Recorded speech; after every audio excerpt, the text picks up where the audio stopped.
വിനയൻ മക്കളെ കണ്ടോ? ആ, ഞാന് കേറി വന്ന ഉടനെ കണ്ടായിരുന്നു. ഞാൻ കൊണ്ടുവന്ന ചോക്ലേറ്റും കൊടുത്തു. ഓ, അത് മതി അച്ഛാ. അവർക്ക് എന്നെ കാണുന്നത് വലിയ സന്തോഷമൊന്നും ആയിരിക്കില്ല. അതൊക്കെ മാറ്റിയെടുക്കണം വിനയ. അവർക്ക് അച്ഛന്റെ കൂടെ പോയാൽ മതിയെന്ന് അവര് പറയണം. അങ്ങനെ ഒരു ദിവസം ഉണ്ടാവും, ഉണ്ടാവാതിരിക്കില്ല അച്ഛാ.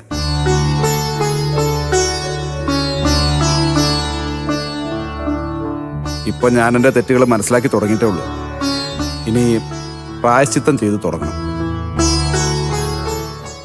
ആ, ഞാനെന്നാ ഇറങ്ങട്ടെ അച്ഛാ. ശരി. വർക്കിന്റെ കാര്യത്തിൽ ഒരാളെ കാണാമെന്ന് പറഞ്ഞിരുന്നു. എന്നാ ശരി വിനയ, വർക്കൊക്കെ നഷ്ടപ്പെടാതെ നോക്കണം. ഞാനും മക്കളൊക്കെ ഇവിടെ ഉണ്ടാവും. സമയം കിട്ടുമ്പോൾ ഇങ്ങോട്ട് ഇറങ്ങ്. ശരി അച്ഛാ, ഞാൻ എന്നാ ഇറങ്ങട്ടെ. അമ്മ ചേച്ചി.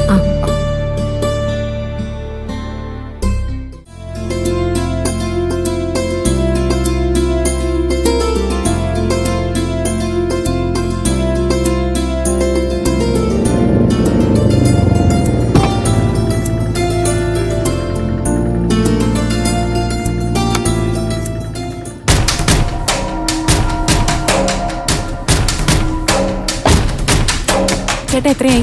70.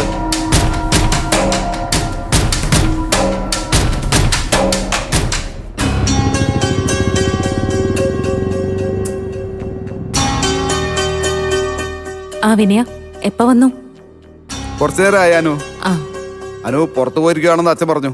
ആ, ഞാനൊരാളെ കാണാൻ വേണ്ടി പോയതാ. വിനയം പോവാൻ ഇറങ്ങല്ലേ? ആ അതെ, അച്ഛനെയും ഭദ്രമോളെയും ആർച്ചമോളെയൊക്കെ കണ്ടു. അനുവിനെയും ഇന്ദ്രനെയും കൂടി കാണണമെന്നുണ്ടായിരുന്നു. അപ്പോഴാ അനു വന്നത്. അന്ന് അങ്ങനെയൊക്കെ സംഭവിച്ചു പോയി. നിങ്ങൾ രണ്ടുപേരും എന്നോട് ക്ഷമിക്കണം. അതൊക്കെ കഴിഞ്ഞ കാര്യങ്ങളല്ലേ വിനയ. ഞങ്ങളതൊക്കെ എപ്പോഴേ വിട്ടു. അല്ല, ഇനി വേണമെങ്കിൽ വിനയനെ നേരായ മാർഗത്തിലൂടെ മക്കളെ തിരികെ കൊണ്ടുപോവാ. അച്ഛനോട് സംസാരിച്ചോ കാര്യം? അവര് അച്ഛന്റെ സംരക്ഷണയിൽ തന്നെ കഴിയട്ടേനു.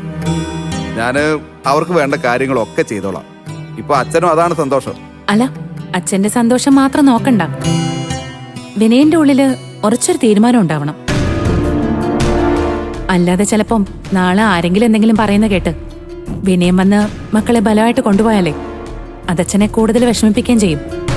ഇല്ലാനോ, ഇനി അങ്ങനെ ഒരു തെറ്റ് എന്റെ ഭാഗത്തുനിന്ന് ഉണ്ടാവില്ല. എനിക്കും എന്റെ മക്കൾക്കും ഇനി നിങ്ങളൊക്കെ ഉണ്ടാവും എനിക്ക് മനസ്സിലായി. ഇടയ്ക്ക് ചിലർ അവരുടെ കണക്ക് തീർക്കാൻ വേണ്ടി എന്നെ ഉപയോഗപ്പെടുത്തി. ഇനിയിപ്പോ അങ്ങനെ ഉണ്ടാവില്ല. അത്തരം കൂട്ടുകെട്ടുകളൊക്കെ ഞാനങ്ങ് ഒഴിവാക്കി. ഇനി എന്റെ ജോലിയും ഞാനും മാത്രമാണ് കൂട്ട്. എന്റെ മുമ്പിൽ മല പോലെ കിടക്കുന്ന ബാധ്യത തീർക്കാൻ ഇനിയിപ്പോ അതേ ഉള്ളൊരു വഴി. അല്ല, വിനയം മനസ്സ് വെച്ച എല്ലാം നടക്കും. ഇപ്പൊ വിനയന്റെ മുഖത്തും വാക്കുകളിലൊക്കെ ആ ഒരു ആത്മവിശ്വാസം കാണാനുണ്ട്. പിന്നെ ഇടയ്ക്കൊക്കെ മക്കളെ കാണാൻ ഇങ്ങോട്ട് വരണം. അപ്പോ ജീവിതം കുറച്ചുകൂടി സന്തോഷമുള്ളതായിട്ട് മാറും. വരാനോ? നിങ്ങൾക്ക് ആർക്കും ഒരു ബുദ്ധിമുട്ടുണ്ടാക്കാതെ ഞാൻ വന്ന് കണ്ടിട്ട് പോയിക്കോളാം. ഇപ്പൊ വന്നതുപോലെയാണെങ്കിൽ ഒരു ബുദ്ധിമുട്ടും തോന്നില്ല വിനയ. അല്ല, മോന് സുഖമാണോ? ആ പിന്നെ, ഒരു ദിവസം അവനെയും കൊണ്ട് ഇങ്ങോട്ടേക്ക് വരാൻ ഞാൻ അമ്മയോടും മാമനോടും പറയാം. ആയിക്കോട്ടെ.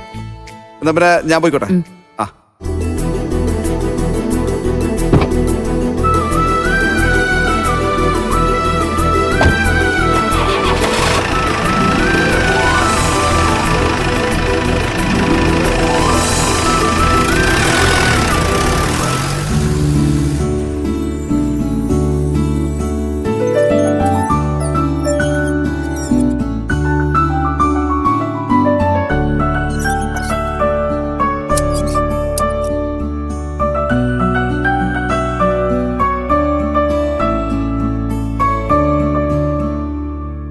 എന്താ ബാനുമേ കാണുന്നൊക്കെ? വിനയം തന്നെയാണോന്ന് പോലും സംശയം തോന്നുകയാണല്ലോ. മോളെ, അവൻ വിചാരിച്ചതേ ഇവിടെ വരുമ്പോ മാഷ് ഇറക്കി വിടുന്ന. ചെറിയ മാറ്റവുമായി വന്നവനെ വലിയ തിരിച്ചറിവുള്ളവനാക്കി മാഷ് മാറ്റിയെടുത്തു എന്ന് പറഞ്ഞാ മതിയല്ലോ. അല്ല, അച്ഛൻ കഴിച്ചോ? ആ, മാഷും അമ്പിളിയും കഴിക്കാനിരിക്കുക. മോള് വാ. വാ. ആ, ബാക്കിയൊക്കെ ആവശ്യത്തിന് വിളമ്പി കഴിച്ചോ. ഞാനും ഇരിക്കും, എനിക്ക് നല്ല വിശപ്പ്.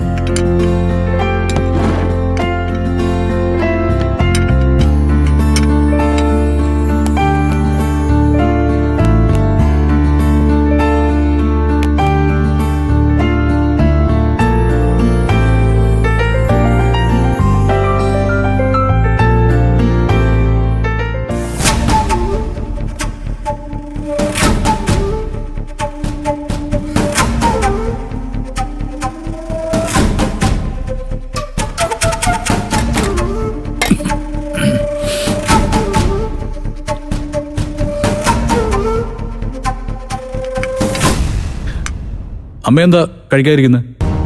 എന്ത് പറ്റി? നീയൊന്നും എന്താടാ കഴിക്കാത്തെ? എന്നെയും കാത്തിരിക്കുവാണോ? ഏട്ടാ, ഈ ഫുഡിന് എന്തോ കുഴപ്പമുണ്ടല്ലോ.